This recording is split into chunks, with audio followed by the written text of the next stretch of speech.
Good morning, friends. Welcome back to Rose Tarot and Astrology.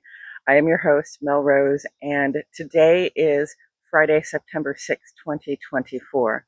Thank you so much for being here. Thanks for spending this time with me in the mornings or whenever you do, and thank you for tuning in just to catch up with your current astrology. I sure do appreciate you being here. I hope you are all feeling happy and loved and well and whole. I know that I am feeling very grateful and happy and well and loved and whole on this beautiful morning here in Lee's Summit, Missouri. So, I'm giving a class on Saturday. That is through Nadia Shah's Synchronicity University. And that is a class about knowing your natal moon placement and a little bit about what the phases are doing in the current moon, and using that information to create comfort for yourself at home and in your private life and your relationships there, because comfort at home is so very important. This is where we go to let go. It's where we go to really be able to be ourselves, and it's where we go to recharge our batteries. Right, get ready to go back out into the world again. So it's very much most important that we be comfortable at home. And if you want to know more about that, please check out my class on Synchronicity University this Saturday. You can follow the link that's in the description, find my beautiful face there, and go ahead and sign up for the class, and I hope to see you all there. And again, before we get started, go ahead and give me a thumbs up, like the video, subscribe to the channel. I sure do appreciate all of the support. It's great to see new faces popping on all the time. Thank you again for being here. So today's astrology, the sun is in Virgo. We are moving out of the summer and toward the fall, okay? Virgo ends with the autumnal equinox, which is the halfway point between summer solstice, the longest day of the year, and winter solstice, the shortest day of the year. So we are approaching that halfway point. The days are starting to get shorter. It's a little bit darker when I come out here in the morning to make these, and it'll be a little bit darker earlier in the day as we go toward that winter solstice. So it's cooling off. We're also in that time of year when we're sort of leaving the fun of summertime shenanigans behind us, and getting back to work, getting back to school, getting back to focus on the things that are important to us in terms of the work that we're trying to do in the world, what we're trying to create, what we're trying to make go in the world for our own support and for the support of the human beings around us, the life around us on Earth. So it's a very Virgo vibe. It's about solving problems. It's about sorting things out, paying the bills, weeding the garden, editing our work, that kind of stuff. So if you're feeling that vibe, go ahead and lean into it.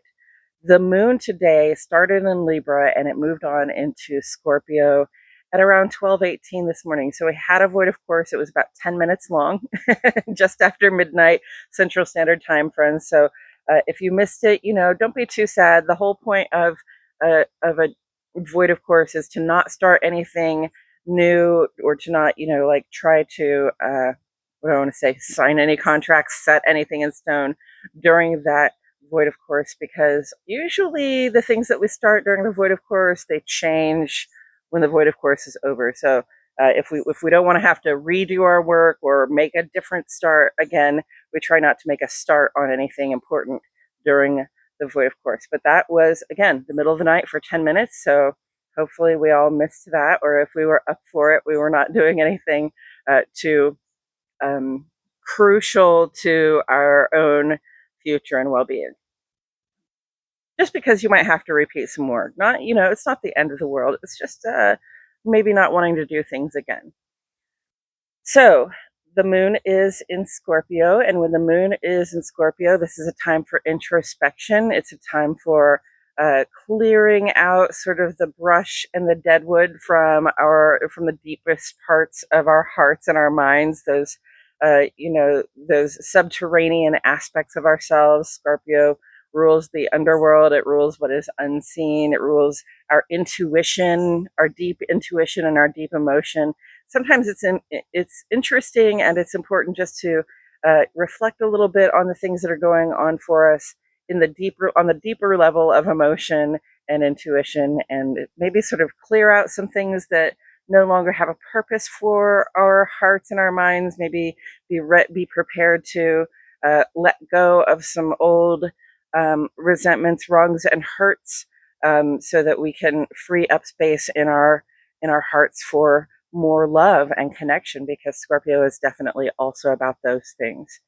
So that's the moon in Scorpio. And the moon is also a waxing crescent today. So we are moving back toward the full moon. Full moon. We had the new moon this Monday, and it takes 2 weeks to get from the new moon to the full moon. So we're in that waxing crescent phase. This is a time when we're laying our plans. We're giving thought to what it is that we want to achieve in time for that full moon, so that we can pat ourselves on the back and say we got something done. Okay, so make your plans, start to unfold them, take action toward those things that uh, that will represent accomplishments for you in a couple of weeks. Moon in Scorpio is a great time to do that, because Scorpio is fixed water. It's very focused, and if you put your heart and soul into what it is that you're trying to accomplish, you will get there. So that's the moon. And, Mercury is very active for the rest of this week. And so I just want to talk to you a little bit about that. Mercury has been retrograde. It was in Virgo. It went retrograde in Virgo. It retrograded back into Leo for a while.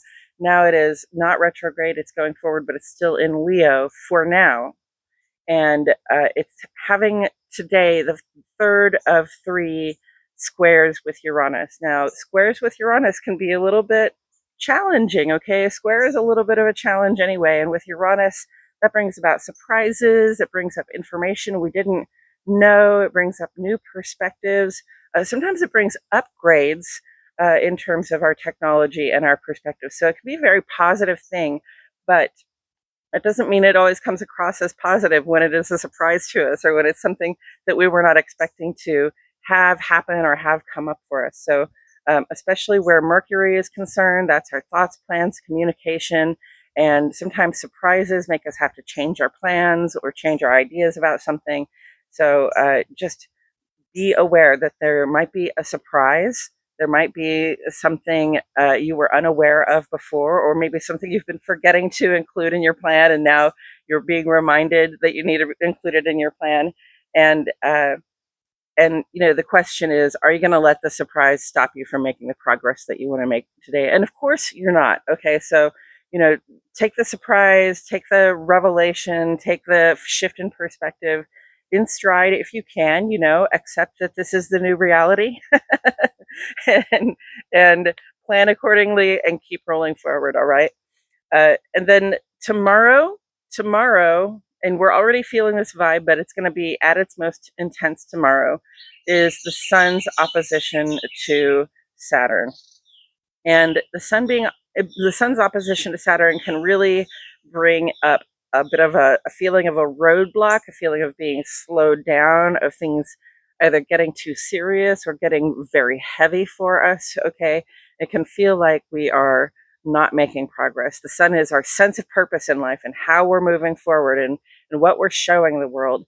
And Saturn brings in restrictions and limitations. It's just a kind of like a stern coach that comes in and says, that's not how you do that. You need to straighten your back, and you need to run a little faster, and you need to, right? So, uh, that element comes in, and it makes us feel as though we have to work harder, maybe, or as though what we have been doing isn't enough, or as though we're not making the progress that we want to make, because here's Saturn going, wall, restriction, limitation, responsibilities, take care of this stuff first, right?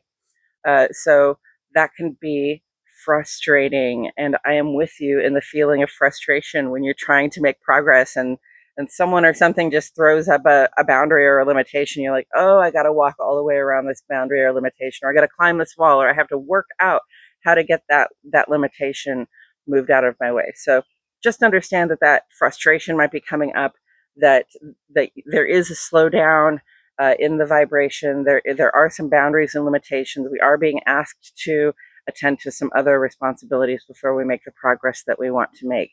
And that's been this whole week. It started with the new moon and Mars square to Neptune, which is like, oh, I'm driving down the road and it's a sunny day, and all of a sudden there's a dense wall of fog, and I have to slow down or stop so that I don't hurt myself or anyone else while I'm making progress. So we started out the week this way. We're ending the week this way as well.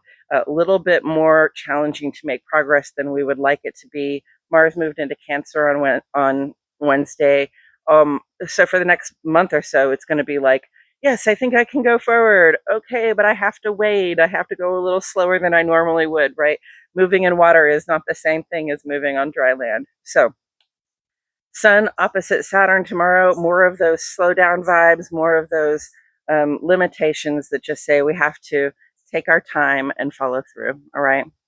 And then on Sunday, Mercury, active again, is going to make an adjustment to Neptune. So this could be like having clarity gaining clarity where there was an illusion, or this could be like entertaining an illusion where we think that we have clarity. Either way, either either